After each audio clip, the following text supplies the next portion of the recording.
భారత్ వేదికగా జరగనున్న మహిళల వన్డే వరల్డ్ కప్ కోసం పాకిస్తాన్ జట్టు భారత్లో పర్యటించబోదని Pakistan cricket board chairman Mohsin Naqvi స్పష్టం చేశారు. సరిహద్దు ఉద్రిక్తతల నేపథ్యంలో ఇటీవల ఐసీసీ పురుషుల ఛాంపియన్స్ ట్రోఫీ ఆడేందుకు టీమిండియా పాకిస్తాన్లో పర్యటించేందుకు నిరాకరించింది. ఈ క్రమంలో రోహిత్ సేన ఆడే మ్యాచ్లను హైబ్రిడ్ మోడల్లో దుబాయ్లో నిర్వహించారు. ఇప్పుడు అదే రీతిన మహిళల వన్డే ప్రపంచ కప్లో పాకిస్తాన్ ఆడనున్న మ్యాచ్లను తటస్థ వేదికపై నిర్వహించనున్నారు. దీనికి గతంలోనే ఇరు దేశాల క్రికెట్ బోర్డులు అంగీకారం తెలిపాయి. అయితే భారత జట్టు పాకిస్తాన్లో ఛాంపియన్స్ ట్రోఫీ ఆడలేదు, తటస్థ వేదికపై మ్యాచ్లాడింది.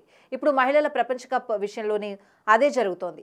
ఆతిథ్య హోదాలో భారత్ నిర్ణయించిన తటస్థ వేదికపై మ్యాచ్లాడేందుకు పాకిస్తాన్ క్రికెట్ జట్టు సిద్ధంగా ఉంది అని నఖ్వీ పేర్కొన్నారు. కాగా ఈ ఏడాది సెప్టెంబర్, అక్టోబర్లలో భారత్ వేదికగా మహిళల వన్డే వరల్డ్ కప్ టోర్నీ జరగనుంది. అయితే ఈ మహిళల వన్డే ప్రపంచ కప్కు క్వాలిఫైయింగ్ టోర్నమెంట్ నిర్వహించగా పాయింట్ల పట్టికలో టాప్ 2లో నిలిచిన పాకిస్తాన్తో పాటుగా బంగ్లాదేశ్ వరల్డ్ కప్ బెర్త్ దక్కించుకుంది.